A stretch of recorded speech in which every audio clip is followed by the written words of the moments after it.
सहनाववतु सहनौ भुनक्तु सह वीर्यं करवावहै तेजस्विनावधीतमस्तु मा विद्विषावहै। ओम शांति शांति शांति।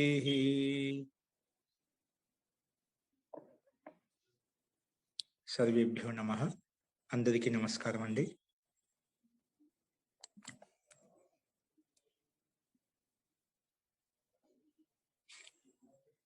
నిన్న చెప్పిన పాఠంలో ఎవరికైనా సందేహాలు ఉన్నాయండి? నిన్న కానీ మొన్న కానీ ఇంత ముందుకు చెప్పిన పాఠాలలో ఏవైనా సరే ఏదైనా సందేహం ఉంటే అడగండి.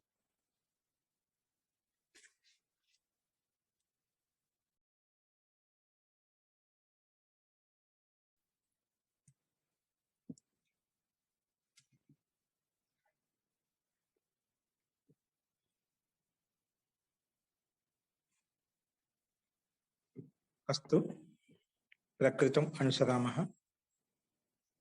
నిన్న మనము ఔపగవః శబ్దానికి రూప సిద్ధి ఎలా నడుస్తుంది అది కొంచెం చెప్పుకున్నాము.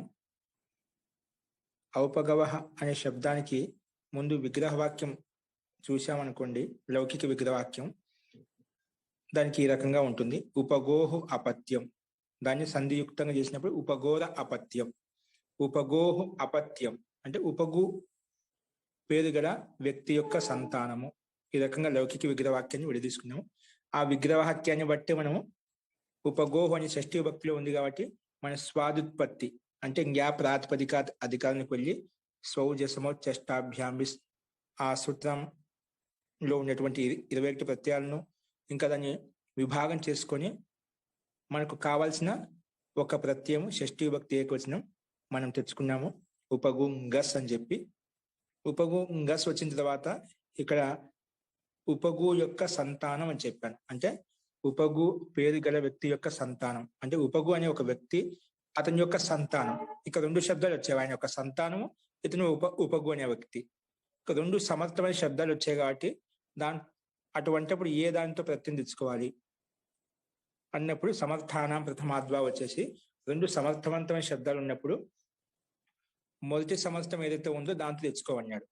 అది మొదటి సమర్థవంతమైన శబ్దం ఎలా తెలుస్తుంది అంటే మనకు ఏ సూత్రంతో అయితే ప్రత్యయం తీసుకొస్తామో ఆ సూత్రంలో మొదటగా ఏదైతే ఉందో, మొదట అంటే ప్రథమ సమర్థంతో, అంటే ప్రథమ సమర్థం మొదట్లో ఏదైతే ఉందో ఆ దానితోనే ప్రత్యయం తెచ్చుకోని చెప్పాడు. ఇక్కడ మనకు ప్రత్యయం తీసుకొచ్చే సూత్రం ఏంటంటే తస్యాపత్యం, అపత్యార్థంలో ప్రత్యయం తెచ్చుకోని చెప్పింది. తస్యాపత్యంలో తస్య మొట్టమొదట ఉంది కాబట్టి ఇది మొదటి సమర్థం కాబట్టి తస్య అంటే తస్య కస్య ఉపగోహు, ఉపగోహు అంటే ఉపగు యొక్క. కాబట్టి తస్య అనే శబ్దం ఉపగుని సంకేతిస్తుంది కాబట్టి ఉపగు గస్ తోటి మనం ప్రత్యయం తెచ్చుకుంటాం. కాబట్టి అపత్యార్థంలో ప్రత్యయం ఆటోమేటిక్గా వెళ్ళిపోతుంది. తస్య అంటే ఉపగుతోనే మొదటి సమర్థం అదే కాబట్టి దాంతో ప్రత్యయం తెచ్చుకోమన్నాడు కాబట్టి దాంట్లోనే తెచ్చుకుంటాం. అందుకే అపత్యార్థంలో ప్రత్యయం రాదు. అందుకే ఉపగు గస్ అనే ప్రాతిపదికం చేత షష్ఠీ సమర్థవంతమైనటువంటి ఉపగు అనే ప్రాతిపదికం చేత మనకు ప్రాగ్ దివ్యత్వం అనే సూత్రం ద్వారా అని ప్రత్యయం వచ్చింది. తస్యాపత్యం అంటుంటే షష్ఠీ సమర్థమైన ప్రాతిపదికం చేత యథావిధ ప్రత్యయం తెచ్చుకోవాలని చెప్పింది. ఆ యథావిధమైన ప్రత్యయం ఏంటి అన్నప్పుడు ప్రాగ్ దివ్యత్వం వచ్చేసి అని ప్రత్యయం తెచ్చుకొని చెప్పింది. కాబట్టి ఉపగు గస్ అని తెచ్చుకున్నాం. ఉపగు గస్ అన్. ఈ ఉపగు గస్ అన్ వచ్చిన తర్వాత అన్ ప్రత్యయానికి అనుబంధ లోపం కూడా చేసుకున్నాం. ఏం చేసామండి? అనుబంధ లోపం. అనుబంధ లోపం ఏమైంది? అన్ ప్రత్యయంలో అంతిం హల్ వర్ణం ఉంది. హల్ వర్ణానికి హలంత్యం అనే సూత్రం వచ్చేసి ఇది ఉపదేశంలో అంతిం అంటే ప్రత్యయానికి అంతిమంలో హల్ వర్ణం ఉంటే, అంటే హల్ ప్రత్యాహారంలో ఉండే వర్ణం ఉంటే దానికి హలంత్యం అనే సూత్రం వచ్చేసి అంతిమం ఉండే హల్ వర్ణానికి అంటే నకారానికి ఇత్ అని పేరు పెట్టింది. ఇత్ అని పేరు పెట్టగానే తస్య లోపహ వచ్చేసి దానికి లోపం చేసింది. లోపం అంటే ఏమిటి అన్నప్పుడు అదర్శనం లోపహ వచ్చేసి కనిపించకుండా చేసేదాన్ని లోపం అంటామని చెప్పి అక్కడ నకారం తీసివేసింది. తీసివేస్తే మనకి ఏమి ఉపగు గస్ అన్, ఉపగు గస్ అన్ మనం నిన్న ఇంతవరకు చెప్పుకున్నామండి. ఇప్పుడు ఇంతవరకు ఎవరికైనా సందేహం ఉందండి? అస్తు, చూసుకోండి. మన స్థితి ఏంటి? అది గ్రూప్ లో ఉంది, నిన్న పెట్టాం కదా, మళ్ళీ కూడా ఇప్పుడు పెట్టారు, చూసుకోండి. ఉపగు కావాలంటే పరిశిష్టము చూసుకోండి, పరిశిష్టంలో ఉంది. ఉపగు గస్ అన్, అనక ఆ మిగిలింది. ఏం మిగిలిందండి? అనక ఆ మిగిలింది. దానికి ఎదురుగా బాణం గుర్తిచ్చి రాసుకోండి. ఉపంగు గస్ ఆ, దానికి ఎదురుగా బాణం గుర్తు వచ్చి తద్దితాహ నేను రాయిచ్చాను. తద్దితాహ ఇదే సూత్రం అండి. తద్దితాహ అనేది అధికార సూత్రం. ఏంటండి? అధికార సూత్రం. ఇది 4/1/76లో ఉంది. ఇక్కడి నుంచి మొదలుకొని ఎంతవరకు దీని యొక్క అధికారము? 5వ అధ్యాయం వరకు, లాస్ట్ వరకు ఉంటుంది. ఓపెన్ చేయండి ఒకసారి. 4/1/76 రెండో భాగంలో ఉంటుంది. 4/1/76 సూత్రం ఓపెన్ చేయండి.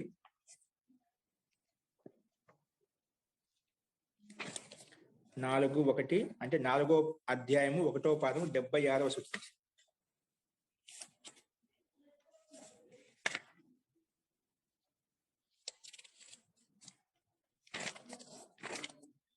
అస్తు, ఇది పేజ్ నెంబర్ 33, రెండో భాగంలో 33వ పేజీ చూసుకోండి. ఇక చూడు ఏమంటున్నారు? తద్దితాహ ఏమంటుంది? అధికారోయం. ఈ సూత్రం అంటే అధికార సూత్రం. మనకు ధాతో ఇదం అధికార సూత్రం అని చెప్పుకున్నాం కదా. ధాతో అధికార సూత్రం పెట్టుకొని ధాతుకు అధికారం లేకొని ప్రతిని తెచ్చుకుంటాం. అదేవిధంగా అంగస్య, అంగస్య పేరు పెట్టిన తర్వాత అంగాధికారంలోకి వెళ్తాం. ఇది కూడా అంగస్య అధికార సూత్రం. అంగస్య అధికార సూత్రంలోకి వెళ్ళి అంగస్య అని పేరు పెట్టుకుంటే, అంగం అని పేరు పెట్టుకున్న తర్వాత అంగస్య ఇదం అధికార సూత్రం. అది అధికార సూత్రంలోకి వెళ్ళి ఆ అధికారంలో ఏవైతే సూత్రాలు ఉన్నాయో వాటితో పని చేసుకుంటాం. అదే విధంగానే ఏ విధంగా ధాతు అధికారంలోకి వెళ్తామో, అంగాధికారంలోకి వెళ్తామో, అదే విధంగా తద్దిత అధికారంలోకి వెళ్ళిపోతాం. అది తద్దితాహ అనేది అధికార సూత్రం. దీని యొక్క అధికారం ఎంతవరకు ఉంటా? ఇతోగ్రే ఆ పంచమాధ్యాయ పరిసమాప్తే.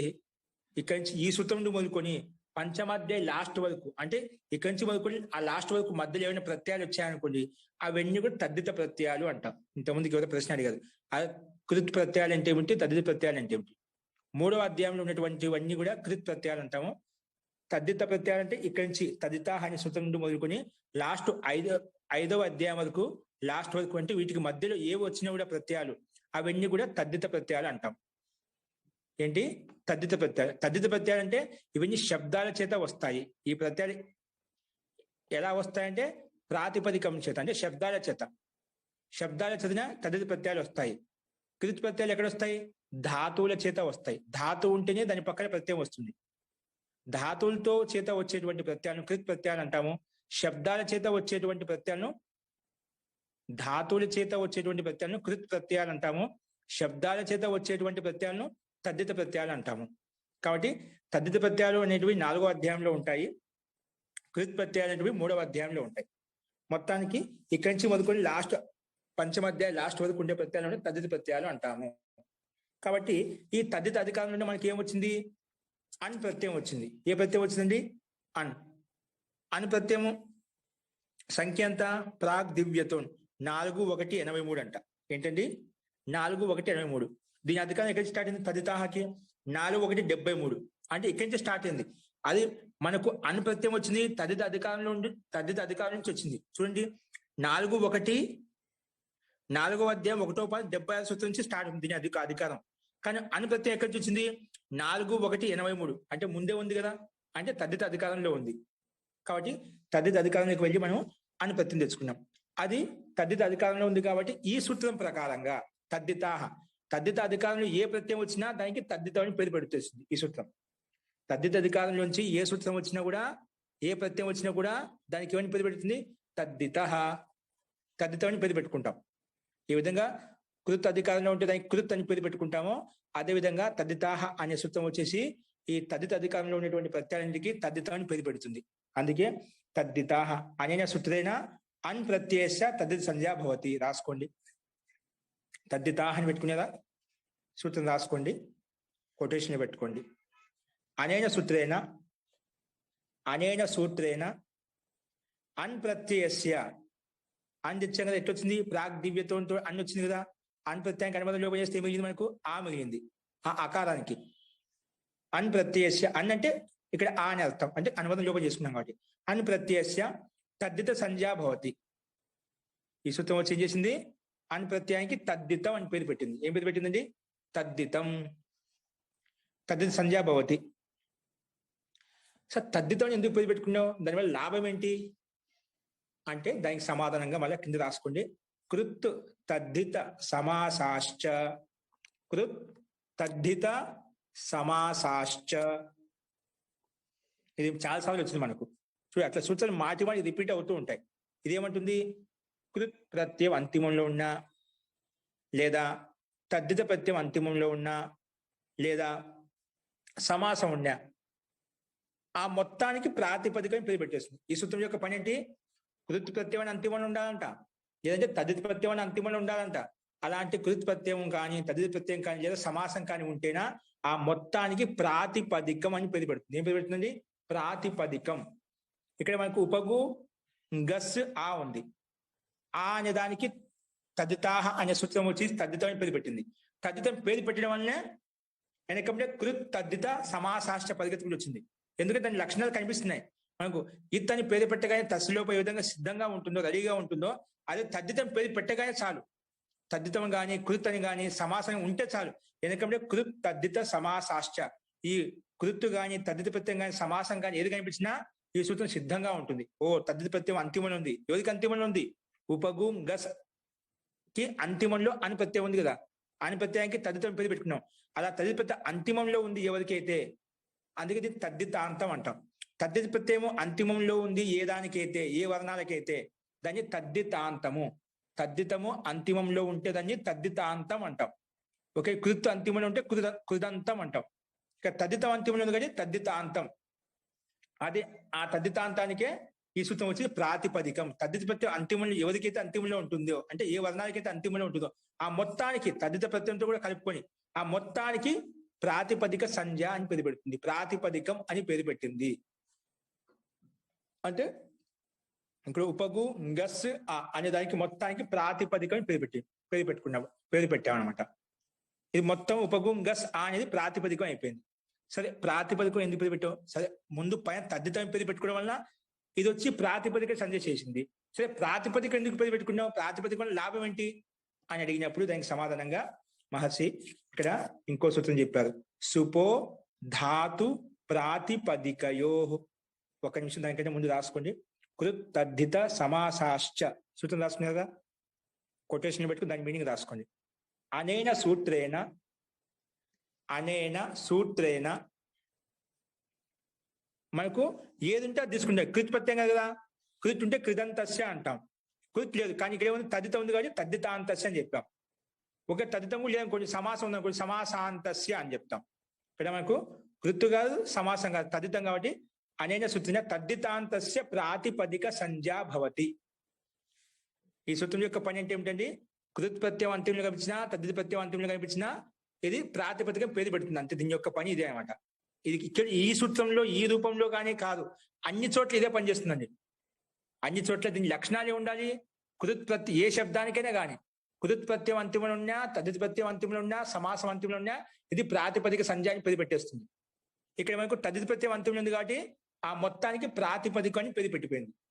ఇది తద్దిత సంజ్ఞ అని పేరు పెట్టుకోవడం వలన కృత్ తద్దిత సమాసాశ్చ అనే సూత్రం వచ్చేసి ఉపగు గస్ అనే దానికి మొత్తానికి ప్రాతిపదికం అని పేరు పెట్టింది.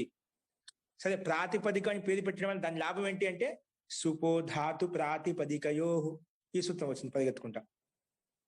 అదాసదా అనే సూత్రం తద్దితాంతస్య ప్రాతిపదిక సంజ్ఞా భవతి. అయిపోయిందా? అనేన సూత్రేణ తద్దితాంతస్య ప్రాతిపదిక సంజ్ఞా భవతి. ఈ సూత్రం చేత తద్దితాంత ప్రత్యయానికి ప్రాతిపదిక సంజ్ఞ అని పేరు పెట్టుకున్నాము. తద్దితాంత సంజ్ఞ అని పేరు వచ్చింది. దాని కింద రాసుకోండి మళ్ళా. సుపో ధాతు ప్రాతిపదికయో. సుపో ధాతు ప్రాతిపదికయో. సుపో ధాతు ప్రాతిపదికయో. సుపో ధాతు ప్రాతిపదికయో. సుపోధాతు ప్రాతిపదికయో. ఓకే అండి, ఇదేమంటుంది ఒకసారి దీని అర్థం రాసుకోండి. తర్వాత అనేన సూత్రేణ ప్రాతిపదిక అవయవస్య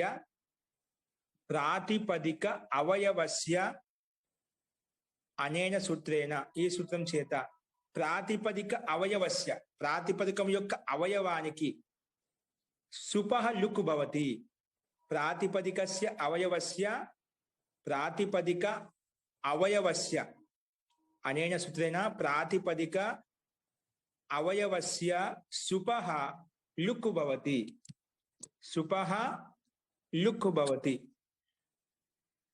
అంటే ఈ సూత్రం చేత ప్రాతిపదిక అవయవానికి, ఏ అవయవానికి? సుప్ అవయవానికి లుక్ భవతి, లుక్ అవుతుంది అని చెప్పింది.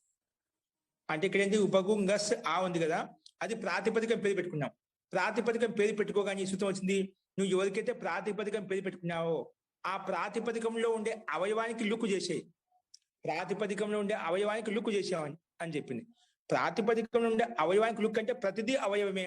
ఊ అనేది ఒక అవయవం, పా అనేది ఒక అవయవం, గు అనేది ఒక అవయవం అంటే ఒక భాగం, గస్ ఒక అవయవమే, ఆ అనేది ఒక అవయవమే. ఏ దానికి లోపం చేయాలి? ప్రాతిపదికంలో మొత్తం ప్రాతిపదికం పేరు పెట్టుకున్నాం. ప్రాతిపదికంలో ఉండే ఒక అవయవానికి లోపం చేయి. ఏ దానికి చేయమంటే లోపం కాదు, లుక్ చేయని చెప్పింది. ఏ దానికి చేయాలి స్పష్టంగా తెలియదు కదా.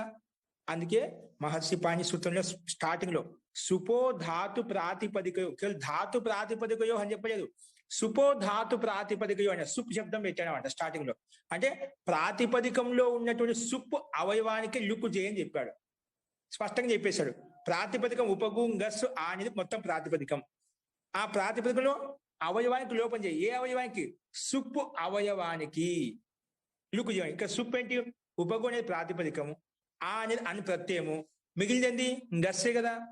గస్సే సుప్పులో వస్తుంది. అంటే సుప్పు 21 ప్రత్యయాలు పేరు పెట్టుకున్నాం సుప్ అని చెప్పి కదా. ఆ సుప్పులో ఉండే ప్రత్యయం ఇది. ఏది? గస్ ప్రత్యయం. కాబట్టి సుప్పు కాబట్టి ఆ సుప్పుకి లుక్ అయిపోయింది. ఏం చేసింది? లుక్ అవుతుందని చెప్పింది. ఏం చెప్పిందండి? లుక్ అవుతుందని చెప్పి. లుక్ అంటే ఏమిటి? మనం తస్య లోపః అని వచ్చి చేసింది సూత్రము. ఇత్తు సంధ్య ఎవరికైతే పేరు పెట్టడానికి లోపం చేస్తాము అని చెప్పాం. లోపం అవుతుందని చెప్పింది. తస్య లోపః, నువ్వు ఎవరికైతే ఇత్ అని పేరు పెట్టావో దానికి లోపం అవుతుంది అని చెప్పాం. అప్పుడు లోపం అవుతుంది అని చెప్పి, లోపం అంటే ఏమిటి అని చెప్పి అదర్శనం లోపం వచ్చి చెప్పింది. కనిపించకుండా చేయడం లోపం అంటామని. అదేవిధంగా ఇక్కడ ఏమంది? లోపం అనకుండా చెప్పింది, లుక్ అని చెప్పింది.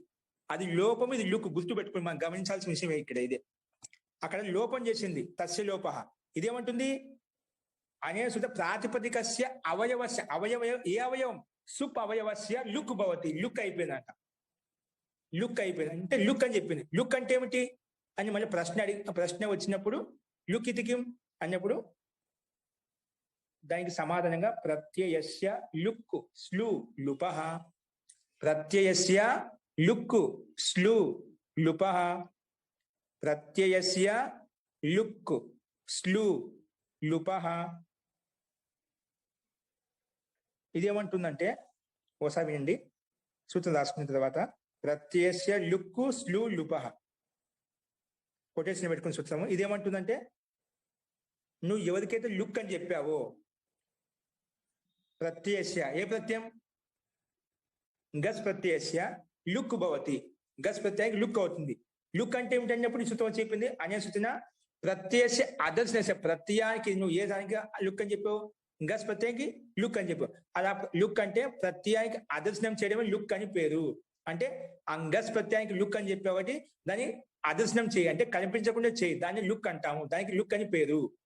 ప్రత్యయస్య అదర్శనస్య లుక్ సంజ్ఞా భవతి. లుక్ అన్ని కూడా కనిపించకుండా చేయడమే. లుక్ అన్ని కూడా కనిపించకుండా చేయడమే. మరి లుక్ అన్ని కూడా కనిపించకుండా చేయడమే అన్నప్పుడు మా అదర్శన లోపం మన దగ్గర సూత్రం ఉంది, మళ్ళీ ఎందుకు రాశారు? మీకు డౌట్ రావచ్చు. కానీ అక్కడ లోపం చేయడానికి కొన్ని వేరే పనులు ఉన్నాయి, లుక్ చేయడానికి కొన్ని వేరే పనులు ఉన్నాయి. ఇక్కడ లుక్ అని చెప్పి లోపం చేసేస్తున్నాడు, కనిపించకుండా చేస్తున్నాడు. అక్కడ లోపం అని చెప్పి కనిపించకుండా చేసేసామంట. అంటే లోపానికి కొన్ని వేరే ప్రయోజనాలు, లుక్ కి కొన్ని వేరే ప్రయోజనాలు. పక్కన స్లూ కూడా ఉంది, స్లూ కూడా వస్తుంది. స్లూ అని కూడా కనిపించకుండా చేయడమే. అదేవిధంగా లుప్ వస్తుంది, లుప్ అని కూడా కనిపించకుండా చేయడమే. వాటి యొక్క ఉదాహరణ ఇంకా మళ్ళీ తర్వాత వస్తాయి మనకు. ఇక్కడ లుక్ అంటే ఏమిటంటే ఈ సూత్రం వచ్చి చెప్పంటే కనిపించకుండా చేయడానికి లుక్ సంజ్ఞ అని పేరు పెట్టాము అది చెప్పింది. రాసుకోండి. అనేన సూత్రేణ ప్రత్యయస్య అదర్శనస్య లుక్ సంజ్ఞా భవతి. ప్రత్యయస్య అదర్శనస్య లుక్ సంజ్ఞా భవతి అంటే ప్రత్యయానికి అదర్శనం, దర్శనం అంటే కనిపించడం, అదర్శనం అంటే కనిపించకుండా చేయడం. ప్రత్యయస్య అదర్శనస్య ప్రత్యయానికి అదర్శనమే లుక్ సంజ్ఞ అంటే లుక్ అంటాము. ప్రత్యయాన్ని కనిపించకుండా చేయడానికే లుక్ అని పేరు పెట్టాము అని ఈ సూత్రం వచ్చి చెప్పింది. అంతే. లోపహ అన్నప్పుడు ఏంటి లోపం అంటే అదర్శనం లోపహ వచ్చి ఏ విధంగా అయితే చెప్తుందో ఇక లుక్ అన్నప్పుడు లుక్ అనగానే ఈ సూత్రం వచ్చి చెప్తుంది. ప్రత్యయస్య అదర్శనస్య లుక్ సంజ్ఞా భవతి. ప్రత్యయాన్ని కనిపించకుండా చేయడాన్ని లుక్ అంటాము. ప్రత్యయాన్ని నువ్వు ఎవరికైతే లుక్ అని చెప్పావు, గస్ ప్రత్యయానికి లుక్ అని చెప్పావు, అదని కనిపించకుండా చెయ్యి, అలా కనిపించకుండా చేయదాన్ని లుక్ సంజ్ఞా భవతి. అలాంటి అదర్శనానికే లుక్ సంజ్ఞా భవతి అని ఈ సూత్రం వచ్చి చెప్పింది.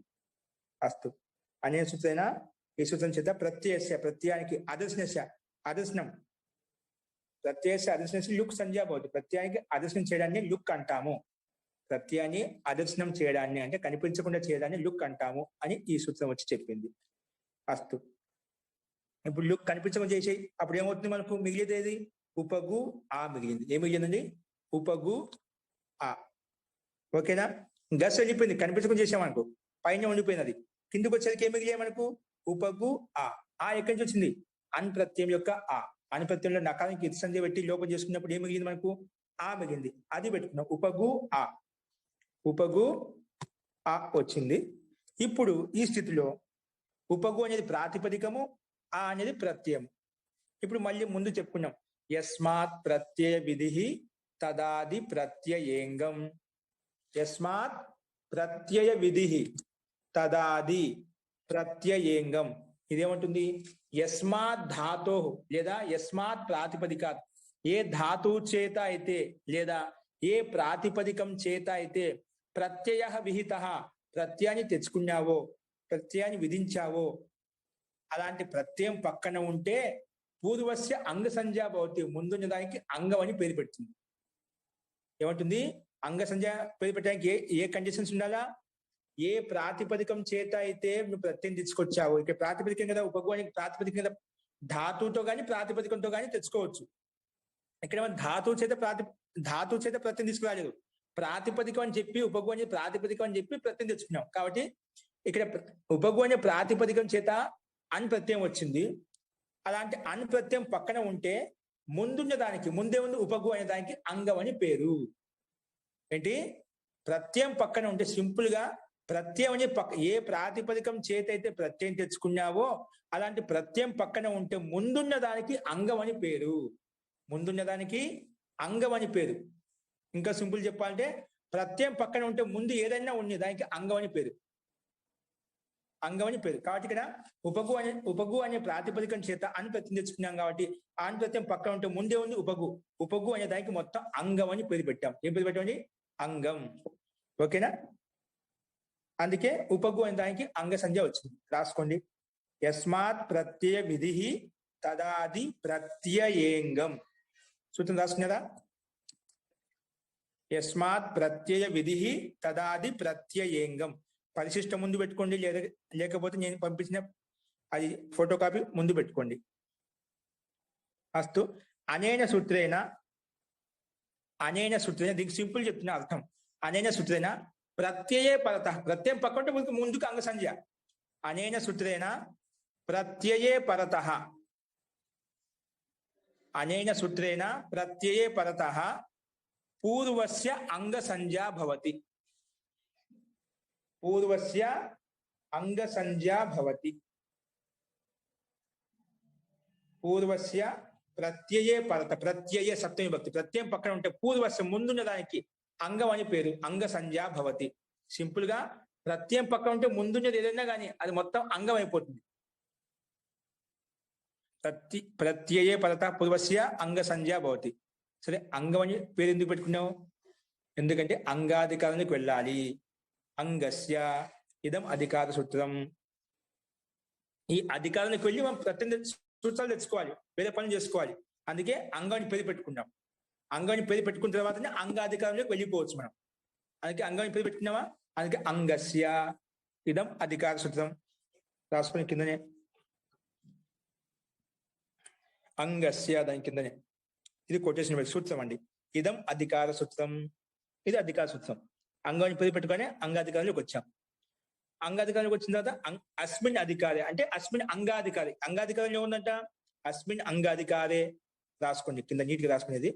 తద్దితే స్వచామాదేహి, తద్దితే స్వచామాదేహి. అంగాధికారం ఎంతవరకు వస్తుందండి? అంగాధికారము 7వ అధ్యాయం లాస్ట్ వరకు వస్తుంది. ఎంతవరకు వస్తుంది? 7వ అధ్యాయము లాస్ట్ సమాప్తి వరకు వస్తుంది అన్నమాట. అస్తు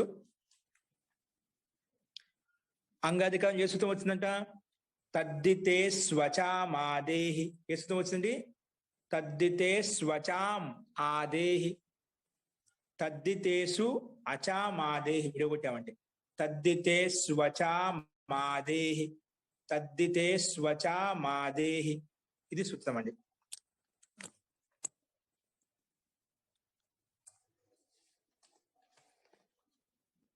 ఇదేమంటుందంటే దీంట్లో తద్దిత ప్రత్యయం ఏంటండి? తద్దిత ప్రత్యయం ఉంది ఇక్కడ. ఉపగు ఆ ఉంది మనకి. స్థితి ఏంటి? ఉపగు ఆ. దీంట్లో తద్దిత ప్రత్యయం ఏంటి? తద్దిత ప్రత్యయం ఆ అని తద్దిత ప్రత్యయమే కదా. దీనికి తద్దిత అని పేరు పెట్టింది ఎవరు? పైన తద్దిత స్టార్టింగ్ పెట్టింది. తద్దిత అనే సూత్రం వచ్చేసి అనే దానికి తద్దిత అని పేరు పెట్టింది. పేరు పెట్టింది కాబట్టి ఈ సూత్రం వచ్చింది. తద్దితే స్వచామాదేహి. సూత్రం రాసుకునేదా? తద్దితే స్వచామాదేహి. ఇది కొటేషన్ పెట్టుకునే సూత్రము. ఇప్పుడు ఒకసారి వినండి ఏమంటుందో సూత్రము. తద్దిత ప్రత్యయే పరతః. ఏంటండి? తద్దిత ప్రత్యయే, ఇది తద్దితేశ్వరి సప్తమి భక్తి అండి. తద్దిత ప్రత్యయే పరతః. ఇది పక్కన ఉందా? తద్దిత ప్రత్యయం ఇది ఆ అనేది. పరతః అంటే పక్కన ఉంటే. అచామాదేహి అంగస్య అచ, అంగంలో ఉండే అచ్చులకు. తద్దిత ప్రత్యయం ఉంటే అంగస్య, అంగం పెట్టిన కదా. అంగం ఏది ఇక్కడ? ఉపగుణ అంగం అని కదా పైన చెప్పి వచ్చాము ఇక్కడ. యస్మాత్ ప్రత్యయ విధి తదాది ప్రత్యయంగం అని చెప్పి ఆ సూత్రం చేత అంగ సంధ్య పెట్టుకొని వచ్చాం మనం. చెప్పుకొని వచ్చాము ఇక్కడ ఏమని? అంగం అని. ఇదేమంటుంది? తద్దిత ప్రత్యయం పరంగా ఉంటే, తద్దిత ప్రత్యయం ఏంటి? ఆ అని పరంగా ఉంటే అంటే పక్కన ఉంటే. అంగస్య అచామాది, అంగంలో ఉండే అచ్చులకు ఆదిలో. అచామాది అంగంలో, అంగస్య అంగానికి అంగంలో ఉండాలి. అచామాది అచ్చుల్లో ఆది అచ్చు. అంగం ఏంటి ఇక్కడ? ఉపగు అనేది అంగము. ఆ అంగానికి ఆ అంగం అచ్చులు ఉండాలంట. ఆ అచ్చులో ఉన్నాయి. ఊ ఉంది, పాలో ఆ ఉంది, గు ఉంది, గూలో గకాలంలో ఊ ఉంది. అంగంలో ఉండే అచ్చులు ఎటువంటి అచ్చు? అచ్చుల్లో ఆది అచ్చు అంట. తద్దిత ప్రత్యయం పరంగా ఉన్నప్పుడు అంగంలో ఉండే అచ్చులకు, ఏ అచ్చులకు? అచ్చులో ఉండే ఆది అచ్చుకు అని చెప్పి మళ్ళా అంగంలో అచ్చులు ఉండాలి. ఉన్న తర్వాత అచ్చులు బాగానే ఉన్నాయి కానీ అచ్చులు ఏం తీసుకోవాలి? అచాం ఆదేహి, అచ్చుల్లో కూడా ఆది అచ్చు అంటే మొదటి అచ్చు. తద్దిత ప్రత్యయం పక్కన ఉంటే అచ్చులలో ఏదైతే ఆది అచ్చు అంటే మొదటి అచ్చు ఏదైతే ఉందో దానికి వృద్ధిర్ భవతి.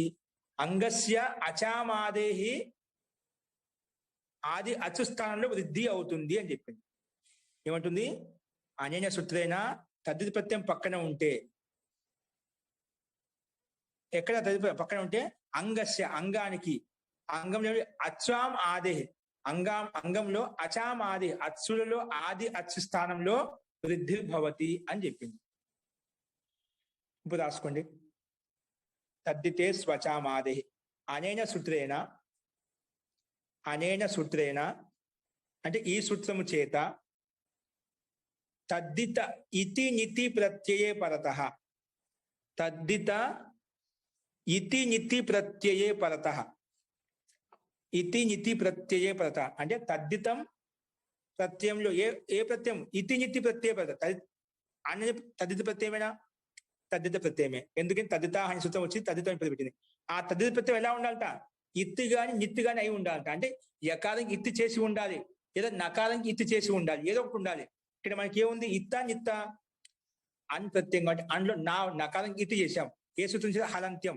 అంటే హలంత్యం చేత నకారంకి ఇత్త అని పేరు పెట్టబడింది కాబట్టి అది నిత్ అంటాం. కాబట్టి ఏంటిది నిత్, నకారానికి ఇత్తు చేసి లోపం చేసాం కాబట్టి ఇది నిత్ అంటాం. ఇక్కడ తద్దిత ప్రత్యయము, ఇంకోటి నిత్తు కూడా. అంటే అదే అలాంటి తద్దిత నితి ప్రత్యయ పరత, ఇతిగా నితిగా ఉండాలి, మనకు నితి ఉంది. అలాంటి ఇతి నితి ప్రత్యయ పరత, తద్దిత ఇతి నితి ప్రత్యయ పరత అంగస్య, అంగం కదా, ఈ నితి ప్రత్యయం పక్కన ముందాకి అంగాన్ని ముందే చెప్పుకున్నాం మనం. ఆ అంగానికి, అంగంలో ఎట్లా అచామాదే, అచ్చులో ఆది అచ్చు అచామాదే అచహ స్థానే, అచ్చు స్థానంలో. ఇక్కడ అచ్చు ఏంటి, మొట్టమొదటి అచ్చులలో 3 అచ్చులు ఉన్నాయి, దాంట్లో మొదటి అచ్చు ఊ, ఆ ఊ స్థానంలో వృద్ధి భవతి, వృద్ధి అవుతుంది అని చెప్పింది. రాసుకోండి.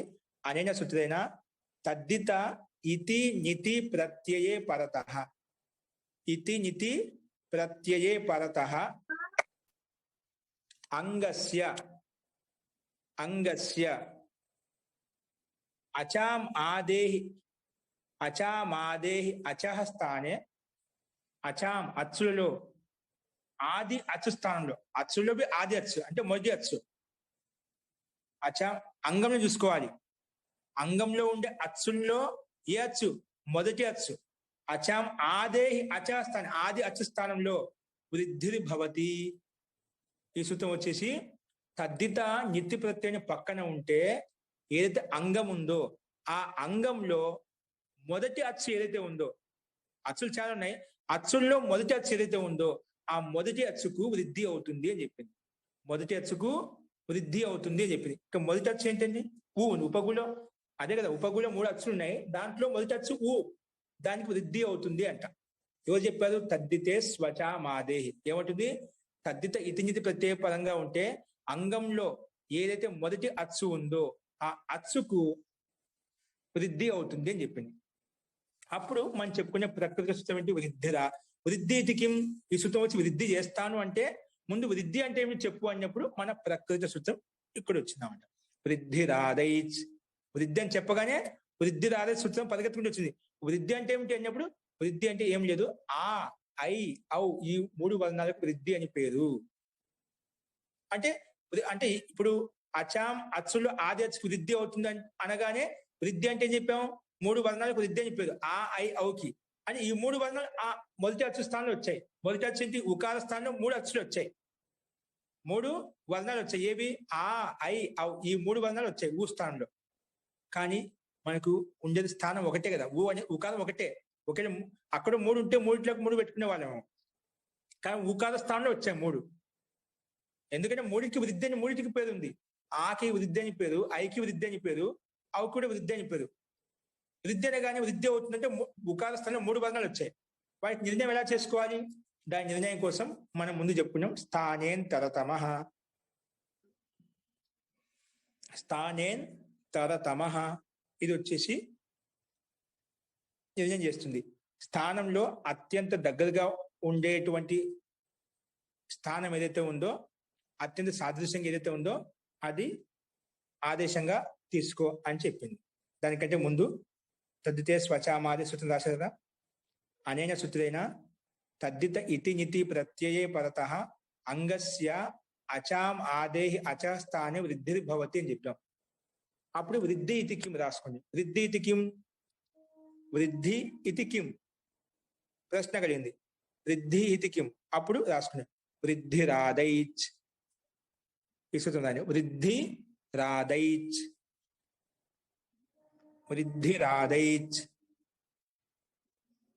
ఇదేమంటుంది, అనేన సూత్రేణ ఆ ఐ ఔ ఇతి ఏతేషాం వర్ణానాం వృద్ధి సంజ్ఞా భవతి.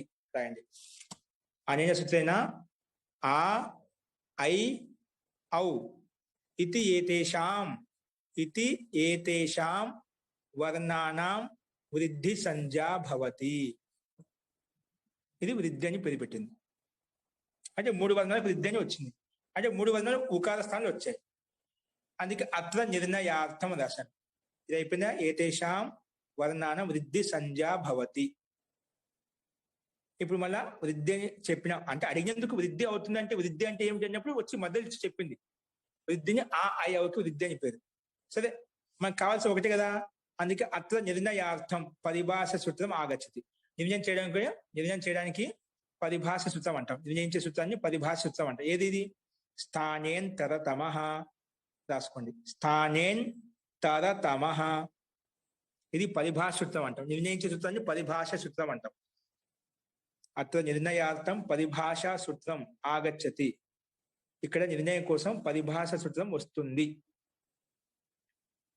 అస్తు బ్రాకెట్లో పెట్టుకున్న తర్వాత స్థానేన్ తరతమః, స్థానేన్ తరతమః రాసుకోండి. అనేన సూత్రేణ స్థానే అంతరతమః ఆదేశः భవతి. స్థానే కిం ఆదేశः భవతి? అంతరతమః ఆదేశः భవతి. స్థానంలో ఏదైతే అత్యంత సాదృశ్యంగా ఉంటుందో ఆ వర్ణాన్ని ఆదేశంగా తీసుకో, ఆ వర్ణాన్ని ఆదేశంగా తీసుకో అని చెప్పింది. అంటే ఏదైతే అత్యంత దగ్గర పోలికలు ఉన్నాయో, దగ్గర సంబంధం ఉందో, ఆ స్థానం ఏదైతే కలుస్తుందో ఆ వర్ణాన్ని తీసుకొని పెట్టుకోని చెప్పింది. ఇక్కడ మనకి ఎలా తెలుస్తుంది దగ్గర సంబంధం? మనకి ఏంటి? ఉకార స్థానంలో వచ్చింది. ఉకార స్థానంలో 3 వర్ణాలు వచ్చాయి, ఆ, ఐ, ఔ. ఎలా తీసుకోవాలి? దానికి మనము శిక్షా సూత్రం ప్రకారంగా ముందు స్థానం కలుపుకోవాలి. ఇక్కడ ఉకారానికి స్థానం ఏంటి? ఉపూ పద్మానియ ఓష్ట్యాహ, ఉపూ పద్మానియ ఓష్ట్యాహ. ఇక్కడ ఏంటి? ఉకారం అనేది ఏంటి? ఓష్ట వర్ణం. అంటే ఈ వర్ణాన్ని పెదుల సహాయంతో పలుకుతాం. ఉకారాన్ని పెదుల సహాయంతో పలుకుతాం కాబట్టి ఇది ఓష్ట వర్ణం అని చెప్పాం. ఈ ఓష్ట వర్ణానికి ఓష్ట వర్ణం ఏదైతే దగ్గర సంబంధం, ఓష్ట వర్ణానికి ఏదైతే దగ్గర సంబంధం ఉన్నట్టు వర్ణం ఏదైతే ఉందో దాన్ని తీసుకోవాలి. ముందు క్రమంగా తీసుకుందాం. అంటే ఓష్ట వర్ణం కలిగినటువంటి వర్ణం కావాలి మనకు. ఉకార స్థానంలో దగ్గర సంబంధం ఉండేటువంటి వర్ణం కావాలి. దీంట్లో మనకు ఆ, ఐ, ఔ 3 వర్ణాలు ఉన్నాయి. దాంట్లో మొదటి వర్ణం తీసుకుందాం. ఆ అనేది ఏంటి? దీనికి స్థానం ఏంటి? ఉకారానికి స్థానం ఓష్ట వర్ణం అని చెప్పాం, ఓష్ట స్థానం అని చెప్పాం. ఇక్కడ ఆకారానికి ఏముంది? ఆకారానికి కంఠస్థానం. అకుహ విసర్జనీయాః కంఠ్యాః. ఆకారానికి కంఠస్థానం. మనకు కావాల్సిన ఓష్ట స్థానం కలిగినటువంటి వర్ణం కావాలి. కాబట్టి ఇది కంఠస్థానం, ఇది ఓష్ట స్థానం. పూర్తిగా విపరీతంగా ఉంది కాబట్టి ఆకారం రాదు. రెండో వర్ణం ఏంటి? ఐ. ఆ, ఐ కదా. ఐకి స్థానం ఏంటి? ఏదేతౌ కంఠతాళవ్యౌ, ఏదైతౌ కంఠతాళవ్యౌ, ఏదైతౌ కంఠతాళవ్యౌ. ఇక్కడ ఏంటి? కంఠము తాళు స్థానం ఉంది. ఏ కాలానికి ఏమైనా వస్తుందని చూస్తే ఏ కాలం కూడా కలవలేదు. మనకు ఓష్ట వర్ణం కావాలి. ఓష్ట స్థానం కలిగినటువంటి వర్ణం ఏదైతే ఉందో అది దాని స్థానం తెచ్చుకోవాలి. కాబట్టి ఇక్కడ కంఠం ఉంది, తాళు స్థానం ఉంది, కాబట్టి ఓష్ట వర్ణం లేదు. కాబట్టి ఇది కూడా దగ్గర పోలికలు లేవు, దగ్గర సంబంధం లేదు. లాస్ట్ అక్షరం ఏంది? ఊ. ఆ, ఐ, ఔ వర్ణం ఉంది. ఔ వర్ణానికి ఏంటి స్థానం ఏంటి? ఓ దౌతౌ కంఠ్యోష్ఠౌ, ఓ దైతౌ కంఠ్యోష్ట్యౌ. ఇక్కడ కనీసం అంటే ఔకారానికి ఆ, ఐ, ఔ, ఆ, ఐ, ఔ. ఔకారంలో కంఠంతో పాటు ఓష్ఠవర్ణం కూడా కలిసింది. ఏం కలిసిందండి? కంఠంతో పాటు ఓష్ఠవర్ణం కూడా కలిసింది. కనీసం అంటే ఇక్కడ ఓష్ఠవర్ణం ఒక చోట వచ్చింది. ఓష్ఠవర్ణం అనేది ఇక్కడ వచ్చింది అన్నమాట. ఓ దైతౌ కంఠ్యౌష్ట్యౌ, ఓ దౌతౌ కంఠ్యౌష్ట్యౌ. అంటే ఈ ఔకారాన్ని ఉచ్చరించడానికి ఓష్ఠవర్ణం కంఠం సహాయంగా ఉంది. దానితో పాటు ఓష్ఠవర్ణం కూడా ఉంది. కనీసం ఇక్కడ ఓష్ఠవర్ణం కలిసింది కదా, ఇక్కడ ఓష్ఠవర్ణం ఉంది. అంటే కనీసం ఓష్ఠం కొంచెం దగ్గర సంబంధం కలిగినటువంటి వర్ణం కలిగింది. కాబట్టి ఈ ఉకార స్థానంలో ఔకారం తీసుకొచ్చుకుంటాము. అక్కడైతే కంఠము తాళము, అక్కడైతే కంఠము ఉంది. కనీసం అంటే ఏం దగ్గర సంబంధాలు లేవు. అంటే కొన్ని కూడా లక్షణాలు దాని స్థానం కలవలేదు. కనీసం ఈ వర్ణంలో ఔకార వర్ణంలో ఓష్ఠవర్ణం కొంచెం కలిసింది కాబట్టి ఇది దగ్గర సంబంధం ఉంది, కాబట్టి కొంచెం సాదృశ్యంగా ఉంది, కాబట్టి ఔకార వర్ణాన్ని తీసుకుంటాం. అందుకే ఉకార స్థానంలో ఊ తీసేసి దాని స్థానం ఏమొస్తుంది? ఔ వస్తుంది. ఏమొస్తుందండి? స్థానాంతరితం అని ఏం ప్రకారంగా స్థానం కలుపుకుంటే ఇది కూడా ఓష్ఠవర్ణమే, అది కూడా కొంచెం ఓష్ఠవర్ణం కలిసింది కాబట్టి ఊ స్థానంలో ఔ వస్తుంది.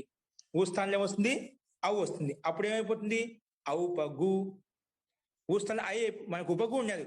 ఊ స్థానంలో ఔ వృద్ధి చేశాం, వృద్ధి ఇచ్చిందండి. వృద్ధి అంటే ఏమిటి? ఆ, ఐ, ఔ అని చెప్పాం. దాంట్లో మనం పోల్చుకొని చూసుకుంటే అంతరితం సాదృశ్యం చూసుకున్నప్పుడు ఔ కలిసింది కాబట్టి ఊ స్థానం ఔ అయిపోయింది. పక్కన వర్ణాలు ఏవైతే ఉన్నా అదే విధంగా రాసుకుంటాం.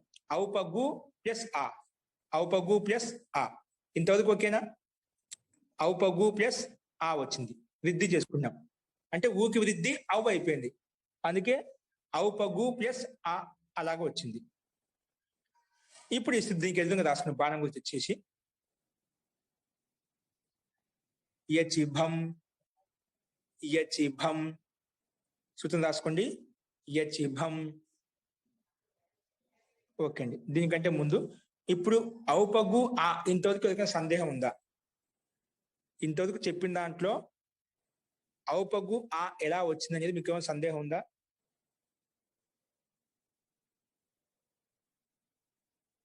అస్తు అండి, రాసుకోండి.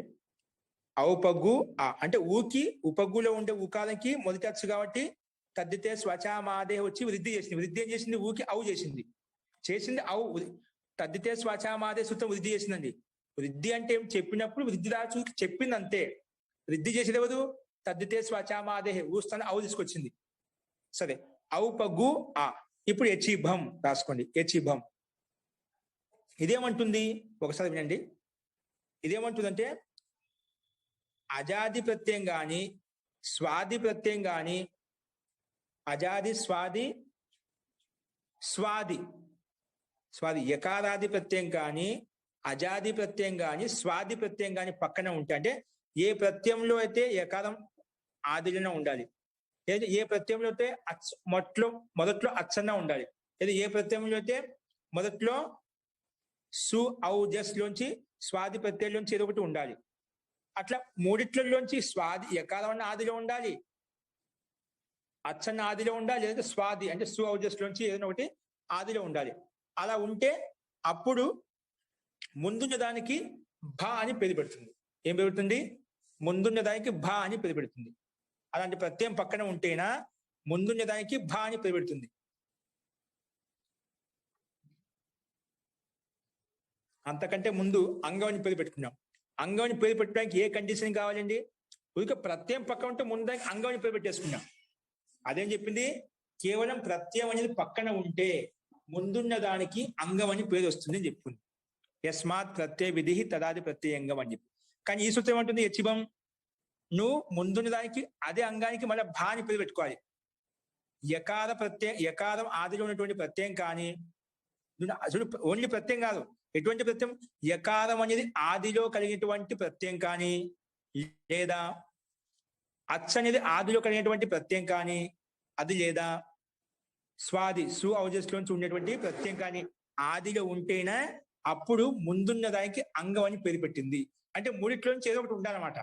ఇక్కడ మనకేముంది? ఇక్కడ ఏముందండి? యకారం అని అనేది ప్రత్యయం మనకు. ఔపగు ఆ ఉంది. అని ప్రత్యయంలో మొట్టమొదటి అక్షరం ఉంది, యకారం ఉందా? లేదు. అందుకే అది కండిషన్ తప్పిపోయింది. యకారాది లేదా అజాది ఉందా? అజాది అంటే అచ్చు ఉంది మనకు. ప్రత్యయమే ఆ అని ప్రత్యయం. దాంట్లో మొదటి అక్షరం ఆ ఉంది. అచ్చులో ఆ ఉంది కదా, అచ్చుగానే అచ్చులో ఉండే ఆ ఈ ఊ రు ఏ ఓ ఐ ఔ ఇవన్నీ వస్తాయన్నమాట. ఏదో ఒకటి వర్ణం ఉండాలి. అచ్చులో ఉండే వర్ణం ఏదో ఒకటి అజాది ప్రత్యయం ఉండాలి. ఇక్కడ అచ్చు ఉంది కదా, సరే. స్వాది ఉందా? స్వాది లేదు, కానీ అచ్చు ఉంది. యకారం లేదు, స్వాది లేదు, కానీ అచ్చు ఉంది. కాబట్టి ఇలాంటి అచ్చు ప్రత్యయం పక్క ఉంటే ముందున్న దానికి భా అని పేరు పెట్టుకున్నాం. ఏం పేరు పెట్టిందండి? భా. ఔపగు అనే దానికి భా అని పేరు పెట్టుకున్నాం. అంటే అజాది ప్రత్యయ పరత పూర్వస్య భా సంజ్ఞా భవతి. పైన కేవలం ప్రత్యయం ఉంటే చాలు. ఇది అజాది ప్రత్యయం ఉండాలంట. అక్కడ అంగ సంజ్ఞ పేరు పెట్టుకునేటప్పుడు ప్రత్యయ పరత పూర్వస్య అంగ సంజ్ఞా భవతి అని చెప్పింది. ఇదేమంటుంది? అజాది ప్రత్యయ అకారం ఆదిలో ఉన్నటువంటి ప్రత్యయం పక్క, అకారం అచ్చులో ఆదిలో ఉన్నటువంటి ప్రత్యయం పక్కన ఉంటేనే పూర్వస్య భా సంజ్ఞా భవతి అంటుంది. ఇక్కడ మనకు అకారాది అజాది ప్రత్యయం పక్కలో ఉంది కాబట్టి పూర్వస్య భా సంజ్ఞా భవతి. పూర్వంలో ఉంది ఔపగు అనే శబ్దానికి, ఔపగు అనే మొత్తం శబ్దానికి భా అని పేరు పెట్టింది. ఔపగు అనే శబ్దాన్ని మొత్తానికి ఏం పేరు పెట్టింది? భా అని పేరు పెట్టింది. అందుకే ఇది రాశాను. అనేన సూత్రేణ అజాది ప్రత్యయే పరత పూర్వస్య కస్య ఔపగు శబ్దస్య. ఔపగు కదా అని ప్రత్యయం పక్క ఉంటే ముందున్న వర్ణం శబ్దం ఏంటి? ఔపగు. ఔపగు శబ్దస్య భా సంజ్ఞా భవతి. భా అని పేరు పెట్టింది. భా అని పేరు పెట్టింది. ఒకసారి ఓపెన్ చేయండి. యచిభం ఏమంటుంది? ఏ సంఖ్య ఎంత అండి? యచిభం 115 మహోదయ. 115 ఎన్నో భాగంలో? 15 115 మహోదయ. మొదటి భాగంలో 117 చూసుకోండి. ఏమంటుంది ఇది? యచిభం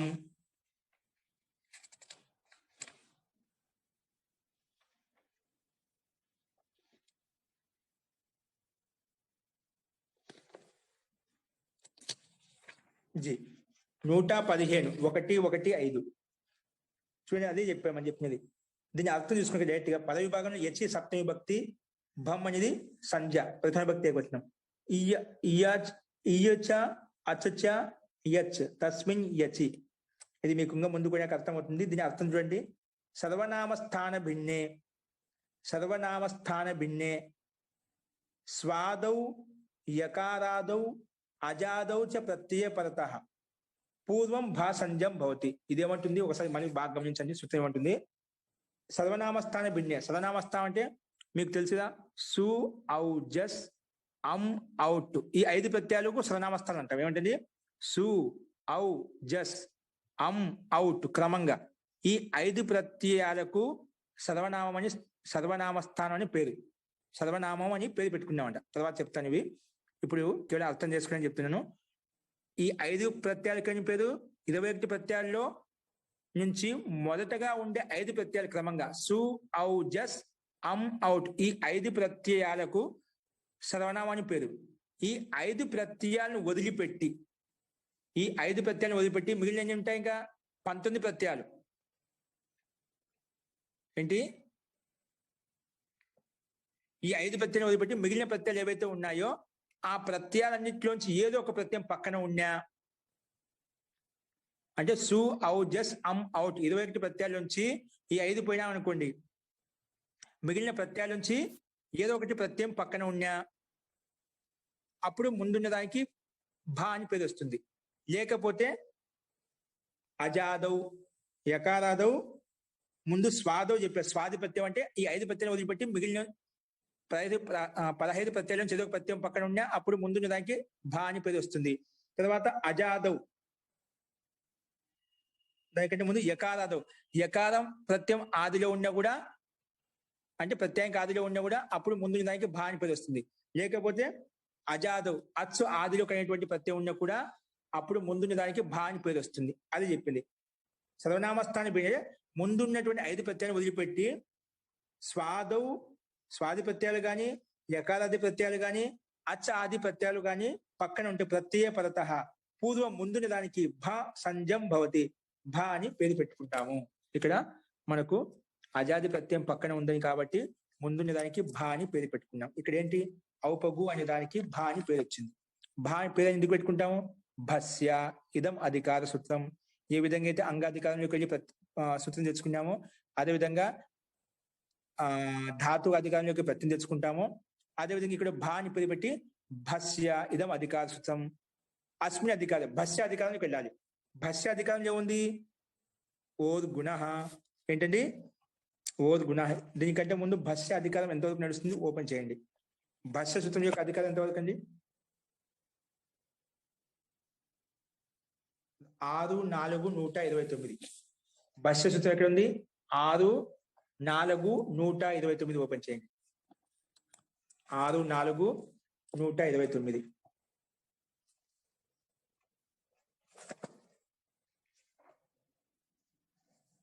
పేజ్ నెంబర్ ఎంతండి?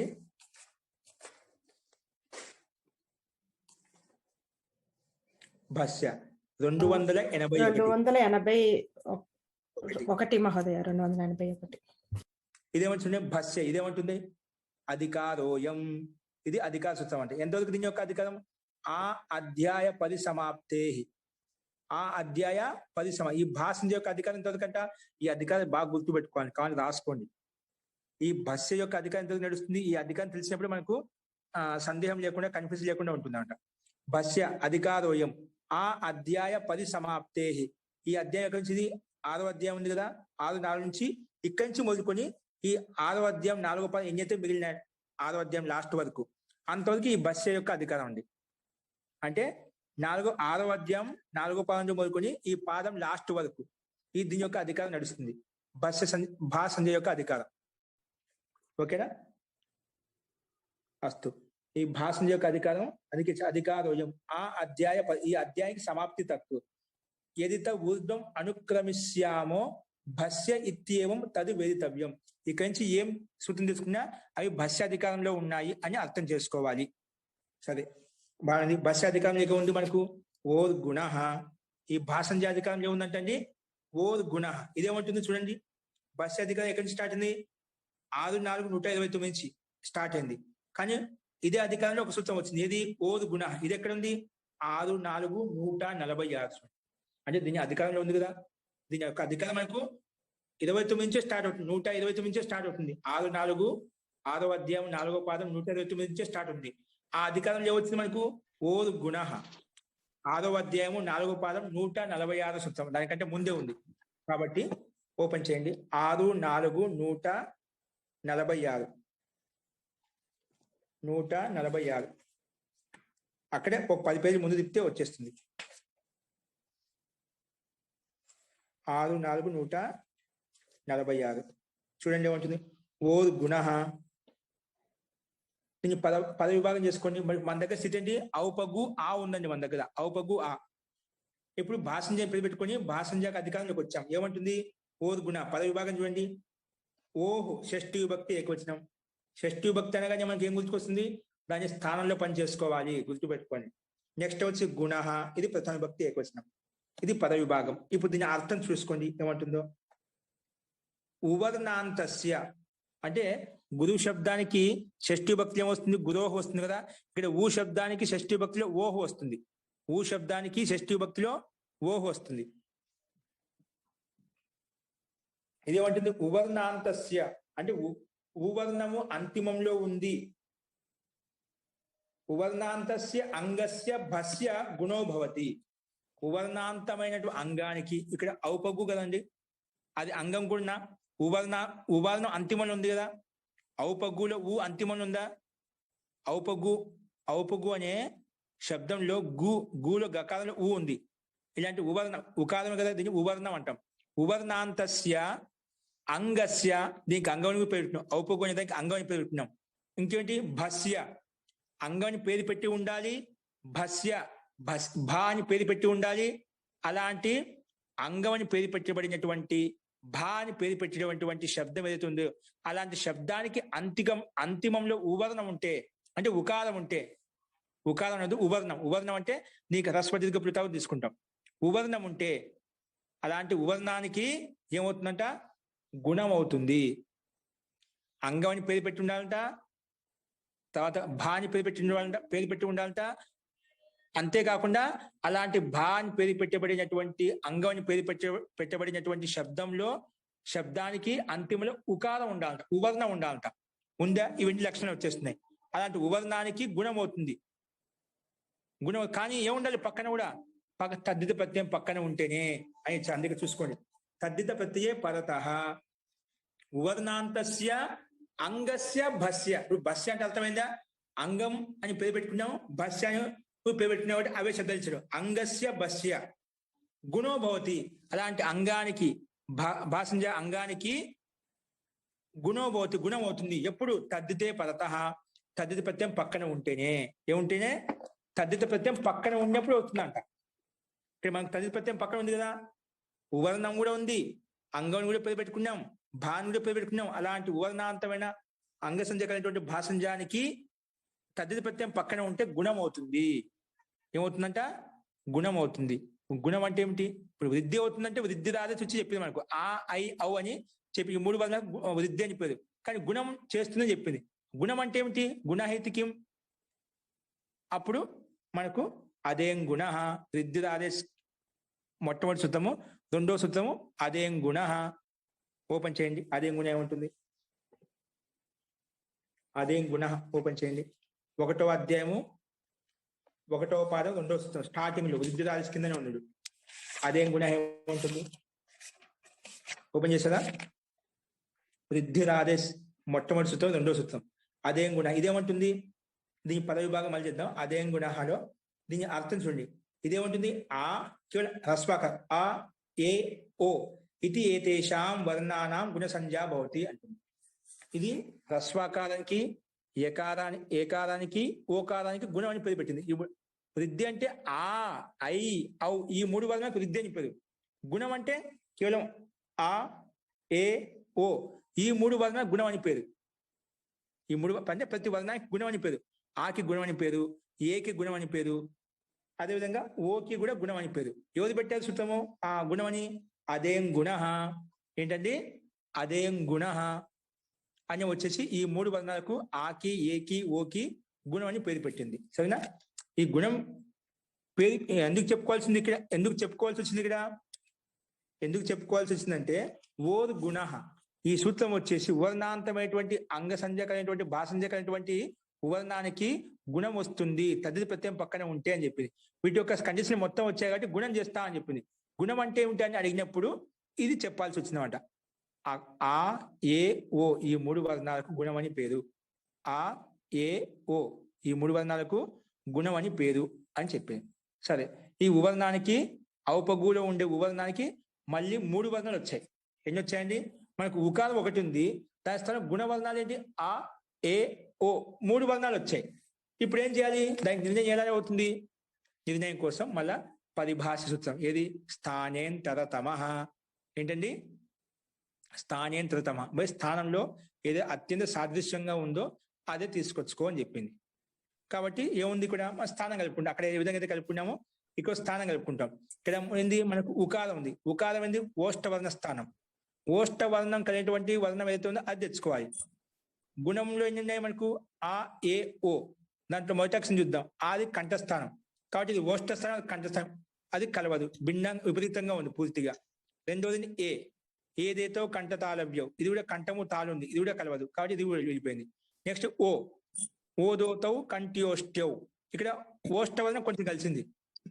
ఔపగులో ఓష్టవర్ణము, కంఠంతో పాటు ఓష్టవర్ణం కొంచెం సాదృశ్యం కలిసింది కాబట్టి ఒకారమే వస్తుంది. ఉకార స్థానంలో ఏమొస్తుంది? ఒకారమే గుణంగా వస్తుంది. అందుకే ఇక్కడ స్థానేంతరతమ నియమం ప్రకారంగా స్థానము ఇది కూడా ఓష్టవర్ణమే, ఓకారం కూడా ఓష్టవర్ణం కొంచెం సాదృశ్యం కలిసింది కాబట్టి ఔపగులో ఉండే ఉకార స్థానంలో గుణం ఏమొచ్చింది? ఓ వచ్చింది. అందుకే ఓర్ గుణ వచ్చేసి ఆ ఉకార స్థానంలో గుణం ఏం చేసింది? ఓ చేసింది. అందుకే ఔపగో అయిపోయింది. అయిపోయింది ఔపగో ప్లస్ ఆ. పక్కన ఆ ఎలా ఉందో అలాగే ఉంది. ఔపగో ఆ అలాగొచ్చింది ఆ స్థితి. అస్తు, ఇప్పుడు రాసుకోండి. ఇంతవరకు అర్థమైందండి? ఇది సందేహం ఉందా? ఊకి ఏంటండి?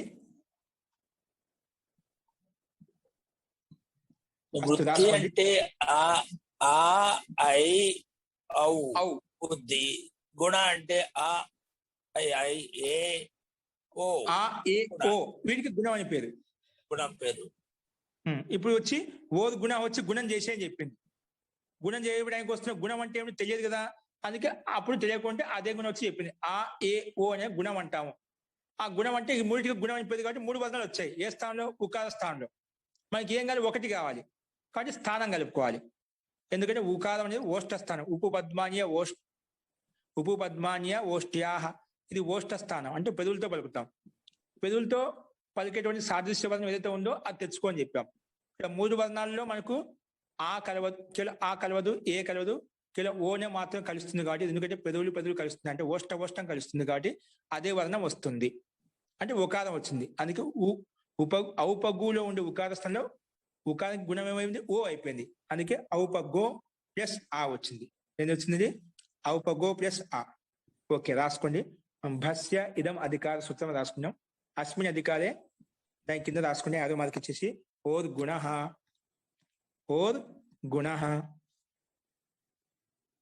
ఇదేమంటుంది? అనేన సూత్రేణ ఈ సూత్రం చేత భాసంజకస్య ఉవర్ణాంతస్య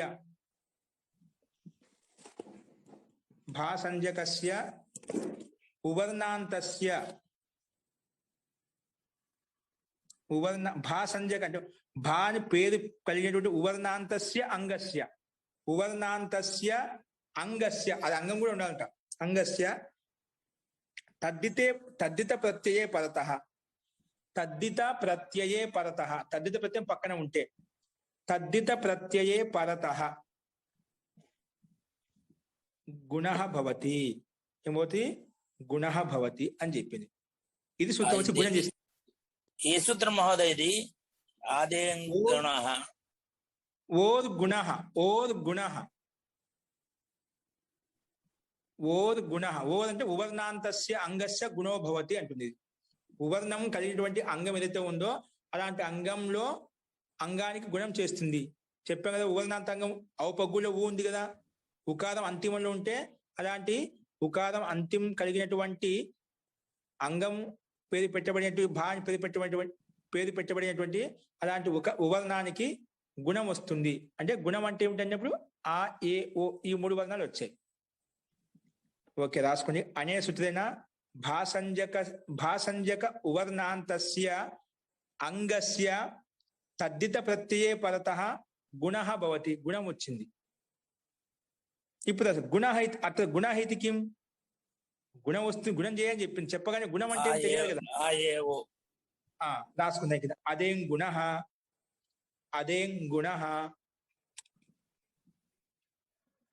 గుణం అంటే లేదు, అదేం గుణ వచ్చి చెప్తుంది. అనేన సూత్రేణ ఈ సూత్రం చేత ఆ ఏ ఓ ఇది ఏతేషాం గుణ సంజ్ఞా భవతి. ఈ 3 వలన గుణం అని పేరు. అది గుణం చేసుకునేప్పుడు గుణం అంటే ఏమిటని అడిగినప్పుడు ఇది చెప్పింది వచ్చి ఆ ఏ ఓ ఇది ఏతేషాం గుణ సంజ్ఞా భవతి. 3 వచ్చాయి. అంటే ఉకార స్థానంలో మనం ఔపగులు ఉండే ఉకార స్థానంలో 3 వర్ణాలు వచ్చాయి. 3 వర్ణాలు ఆ ఏ ఓ వచ్చాయి. అందుకే నిర్ణయార్థం పరంతు అత్ర నిర్ణయార్థం రాసుకోండి.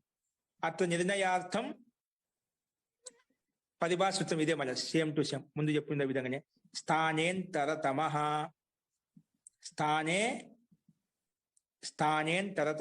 కొటేషన్ పెట్టుకొని రాసుకోండి. అనన్య సూత్రేణ స్థానే అంతరతమః ఆదేశः భవతి. అంతరతమ అంటే అత్యంత సదృశతమః ఆదేశः భవతి. ఏదైతే స్థానం అనేది ఏదైతే అత్యంత సాదృశ్యం కలుస్తుందో అది పెట్టుకో.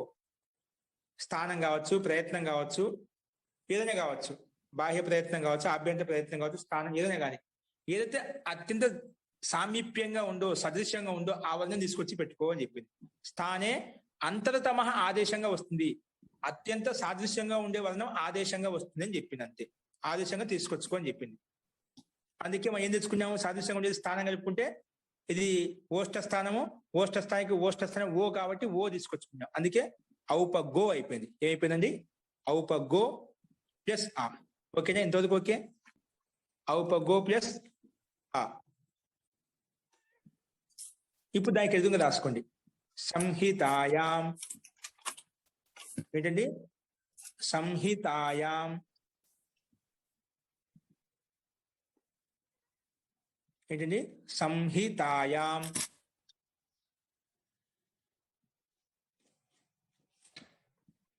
సంధి మహోదయ. సంహిత ఇది అధికార సూత్రం అండి. సంహితాయాం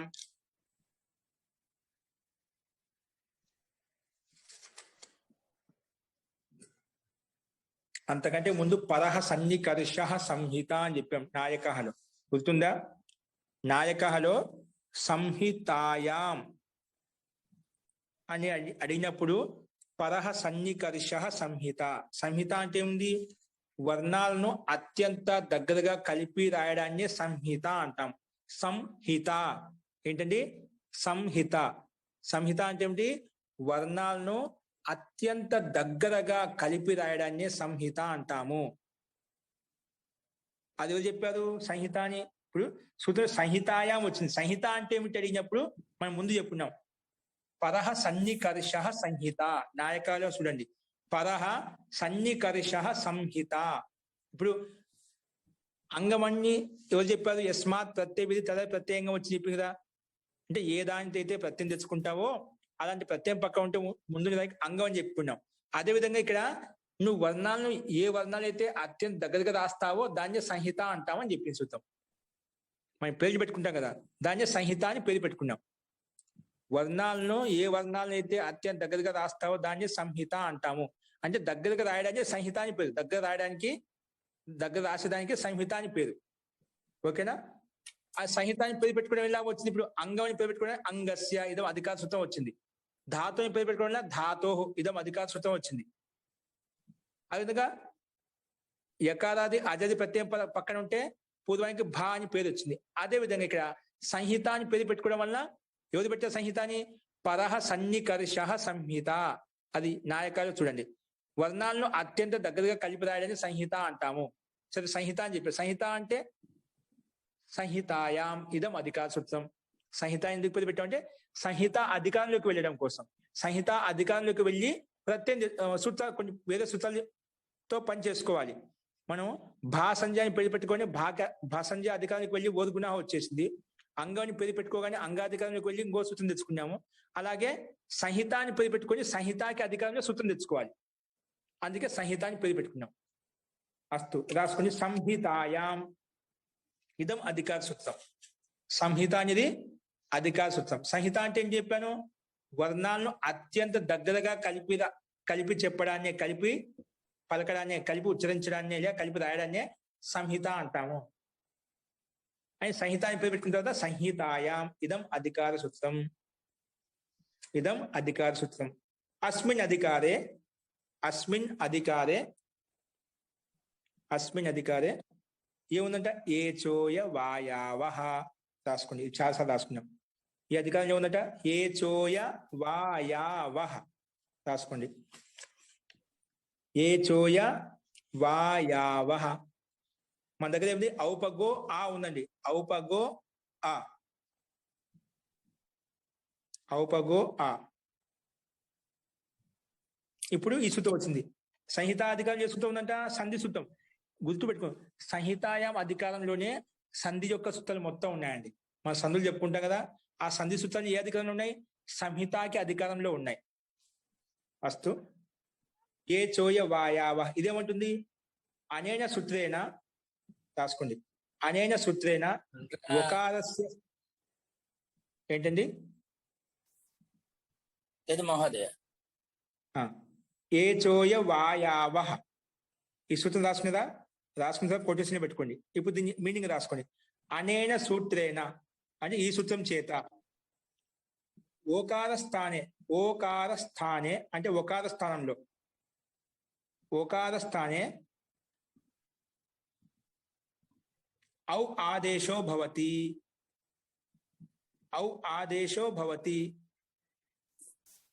ఔ ఆదేశో భవతి అచిపరతః. అచ్చు పక్కన ఉంటే ఈ సూత్రం చేస్తుంది. ఒకార స్థానంలో ఔ వస్తుంది. ఆ వకార హలంతం వస్తుంది.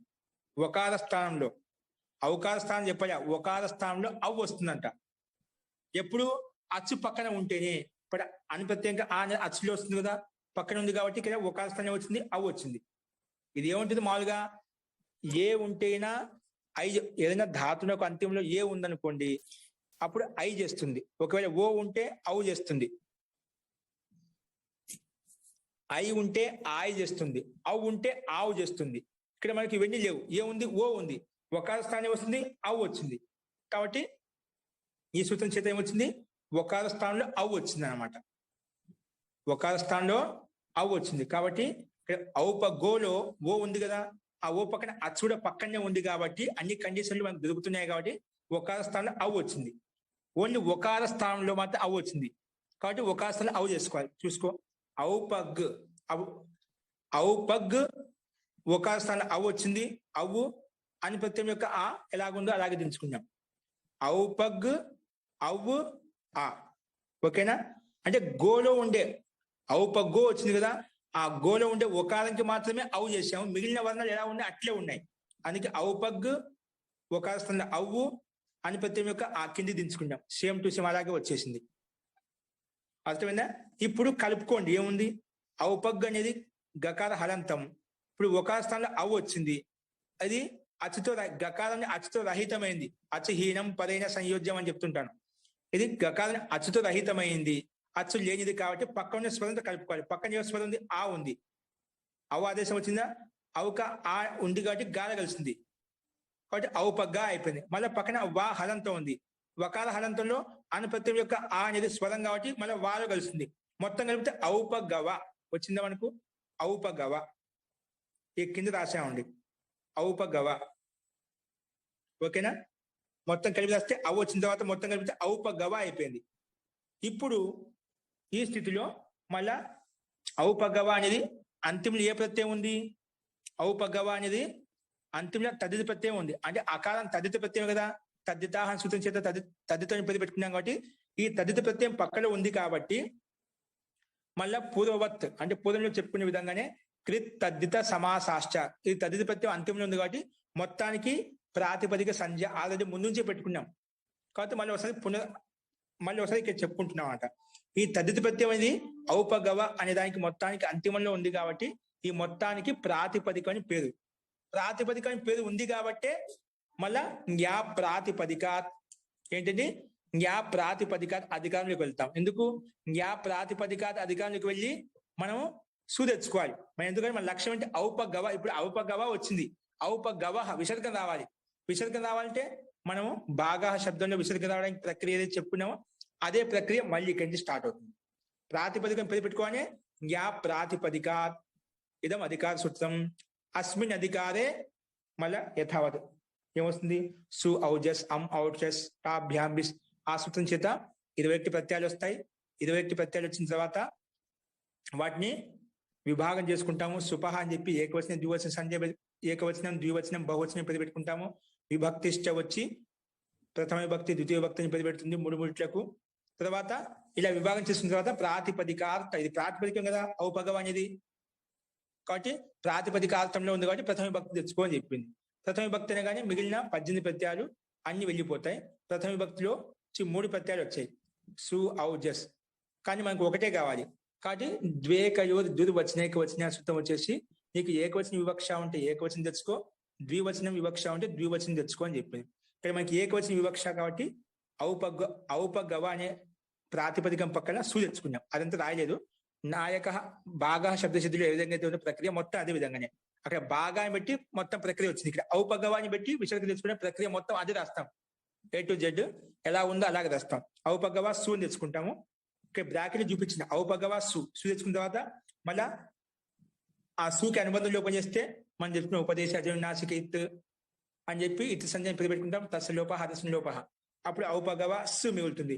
మళ్ళీ దానికి ససజు సోరుహు కరవసానియోది విసర్జనీయ అవన్నీ ప్రక్రియ చెప్పాను బాగా సిద్ధిలో. ఆ మొత్తం ఆ రకంగా చేసుకుంటూ పోతేనా లాస్ట్ లో ఔపగవ అని విసర్గం వస్తుంది. అప్పుడు ఔపగవ ఇతి రూపం సిద్ధ్యతి. ఓకేనండి. ఇప్పుడు రాసుకోండి. ఔపగవ వచ్చింది. ఏచువాయ రాసిన తర్వాత దానికి ఆది మనకి ఇచ్చింది. పునః తద్దిత ప్రత్యాంతస్య ప్రాతిపదిక సంజత్వాత్ రాసుకోండి. కొంచెం ఉంది రాసుకోండి. ఇంత అన్య శుద్ధైనా ఔపగవ ఆరో మార్కి ఇచ్చి దానికి ఎదురుగా పునః అంటే మళ్ళీ తద్దితాంత ప్రత్యయస్య ప్రాతిపదిక సంజత్వాత్ ప్రాతిపదిక సంజ్ఞ ఉండటం వల్ల ప్రాతిపదిక సంజత్వాత్ అంటే ప్రాతిపదిక సంజ్ఞ ఉండటం వల్ల ముందు నుంచి ఆలోచన పెట్టుకున్నాం కదా. జ్ఞా ప్రాతిపదికాత్ ఇదం అధికార సూత్రం. ఇదం అధికార సూత్రం. అస్మిన్ అధికారే క్షమ్యతా మహోదయ ఒకసారి చెప్పండి. పునః తద్దిత ప్రత్యాంతస్య ప్రాతిపదిక సంజత్వాత్ సంజ్ఞ ఉండటం వలన ప్రాతిపదిక సంజత్వాత్ అంటే సంజ్ఞ ఉండటం వలన ప్రాతిపదిక సంజ్ఞని పేరు పెట్టుకోవడం వలన దాని కింద వల్ల యాదమార్చి జ్ఞా ప్రాతిపదికాత్ ప్రాతిపదిక సంజ్ఞ ఉంది కాబట్టి జ్ఞా ప్రాతిపదికాత్ అధికార సూత్రం వచ్చిందన్నమాట. జ్ఞా ప్రాతిపదికాత్ ఇదం అధికార సూత్రం. ఇదం అధికార సూత్రం. అస్మిన్ అధికారే ఈ జ్ఞా ప్రాతిపదిక అధికారంలో ఏమొస్తాయి? సు ఔజస్ ఇత్యాది. అందుకే అధికారంలో ఉంది. పూర్వవత్ అంటే ముందు పూర్వంలో చెప్పిన విధంగా దాన్ని పూర్వవత్ అని చెప్పి రాశాను. పూర్వవత్ సర్వాణి కార్యాన్ని కృత్వ అన్ని పనులు చేసుకుని పూర్వంలో ఏ విధంగా చెప్పి అదే విధంగా సర్వాణి కార్యాన్ని కృత్వ విసర్గ భవతి విసర్గం వస్తుంది. అంటే బాగా సిద్ధిలో విసర్గం రావడానికి ఏదైతే ప్రక్రియ చెప్పామో అవన్నీ పూర్వంలో చెప్పినటువంటి అన్ని పనులు అదే విధంగా రాసుకొని సర్వాణి కృత్వ సర్వాణి కార్య అన్ని పనులు చేసి విసర్గ భవతి పూర్వవత్ అని పెట్టేశాను. పూర్వవత్ అంటే ముందుగా ఏ విధంగా చెప్పినా దానికి సమానంగానే వత్ అంటే దానికి సమానంగానే విసర్గం కృత్వ భాగ ఏ విధంగా విసర్గం వచ్చింది. ఇక్కడ ఔపగవ అని విసర్గం వస్తుంది. వీరికి విసర్గం వస్తుంది. దానికి ఔపగవ ఆల్రెడీ ఉంది కదా. తెచ్చుకొని ప్రక్రియ ఏ విధంగా ఉందో అదే విధంగా మొత్తం చూసుకుంటూ వచ్చామనుకోండి, ఔపగవ ఇది రూపం సిద్ధ్యతి. ఈ రకంగా మనకు ఔపగవ రూపసిద్ధి వస్తుందండి. ఇది కూడా శాలాయాం భవ శాలీయకి సమానంగానే కొంచెం మార్పు వచ్చింది. అక్కడ శాలాయాం సప్తమి విభక్తిలో ఉంది, ఇక్కడ ఉపగోహ అపత్యం అనేది షష్ఠి విభక్తిలో ఉంది. అక్కడ సప్తమి షష్ఠి విభక్తి, అది తేడా. మిగిలిన ప్రక్రియ అంతా కొంచెం అర్థాన్ని బట్టి ప్రత్యయంలో భిన్నత్వం వచ్చింది, కాబట్టి లగ్భగ్ దాదాపుగా దానికి సమానంగానే ఉంటుంది. ఈ రకంగా కొన్ని కొన్ని కొత్త సూత్రాలు వచ్చాయి. ఈ రకంగా రూపసిద్ధి మనము ఔపగహలో చూపించాం అనమాట. ఇందులో ఏదో సందేహం ఉంటే చెప్పండి.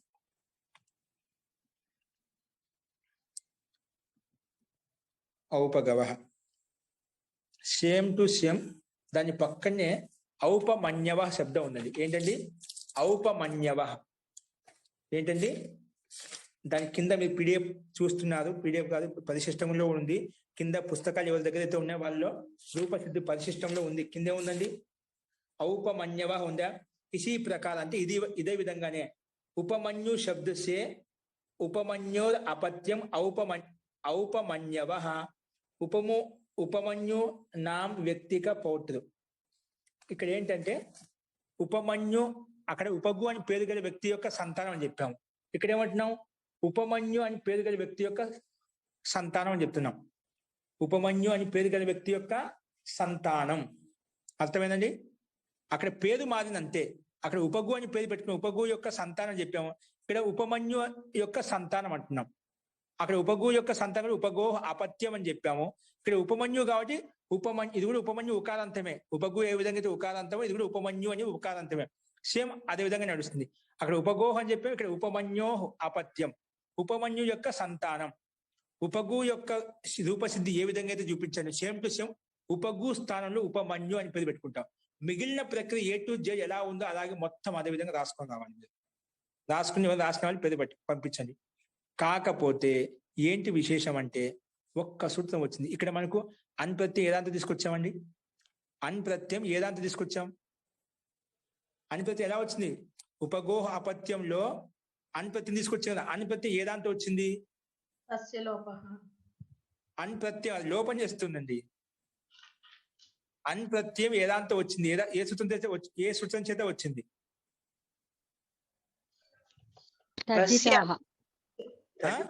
తద్దితాః మహోదయ, తద్దితాః.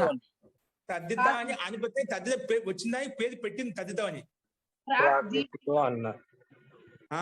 ప్రాగ్ దివ్యతో అని ప్రత్యయం ఆ సూత్రం అని తీసుకొచ్చింది.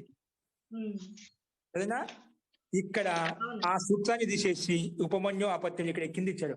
అండ్రిశ్యానంతర్యే దిగాదిభ్యోయ్ ఈ సూత్రం ఓపెన్ చేసి 4:1 రేపు చూసి ఓపెన్ చేసి ఆ సూత్రం యొక్క అర్థం రాసుకోవాలి. ఇది ఒక్క సూత్రం మారుతుంది. ప్రాగ్ దివ్యతో స్థానంలో ఏ సూత్రం పెట్టాలి, అండ్రిశ్యానంతర్యే బిదాదిభ్యోయ్ అనే సూత్రం చేత ఐ వస్తుంది. అక్కడ అన్ వచ్చింది, ఇక్కడ ఐ వచ్చింది. అంతే తేడా ఏంటండి, అక్కడ అన్ ప్రత్యయము, ఇక్కడ ఐ ప్రత్యయం వచ్చింది. ఇది అక్కడ నిత్ ప్రత్యయం, ఇక్కడ ఇత్ ప్రత్యయం. ఇది ఒక్కటే తేడా ఉంది, ఇది ఒక్కటే మారుతుంది. మిగిలిన ప్రక్రియ A to Z ఒక్కటి మార్చనీయలేదు. A to Z ఉపగు స్థానంలో ఉపమన్యు పెట్టుకుంటే మొత్తం ప్రక్రియ అదే విధంగా రాసుకుంటూ రావాలి. ఉపగు స్థానంలో మార్చాలి ఉపమన్యు, మిగిలిన ప్రక్రియ A to Z ప్రతి అక్షరం ప్రతి పొల్లు పోకుండా అదే ఉంటుంది. కాకపోతే ప్రత్యయం మారింది. అక్కడ అన్ ప్రత్యయం అని చెప్పాము, ఇక్కడ ఐ ప్రత్యయం వస్తుంది. అది ఎక్కడ మారుతుంది, ప్రాగ్ దివ్యతో అనే సూత్రం తీసేసి దాని స్థానం ఏం పెట్టాలి, అండ్రిశ్యానంతర్యే బిదాదిభ్యో. ఇది ఓపెన్ చేసి చూడండి. 4వ అధ్యాయం 1వ పాదం 104వ సూత్రంలో ఈ సూత్రం చేత అని తీసుకొస్తాం. అనే సూత్రేణ ఐ ప్రత్యయో భవతి అని రాసి మిగిలిన ప్రక్రియ మొత్తం ఇదే విధంగా మీరు రేపు ప్రయత్నించి రాసుకుని వచ్చేయండి. సరేనా, అస్తు అండి. Same to same. ఇంకో సందేహం ఉంటే రేపు చూద్దాం. మీరు రాయండి, వచ్చినా రాకుండా ఈ ఉపమన్యు శబ్దాన్ని రాయండి. కేవలం ప్రాగ్ దివ్యత్వ స్థానంలో ఈ సూత్రం వచ్చి ఐ చేస్తుంది.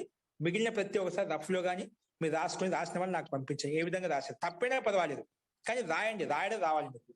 కాబట్టి రేపు ఎంతమంది రాసినా కూడా నాకు వ్యక్తిగతంగా నాకు పంపించండి.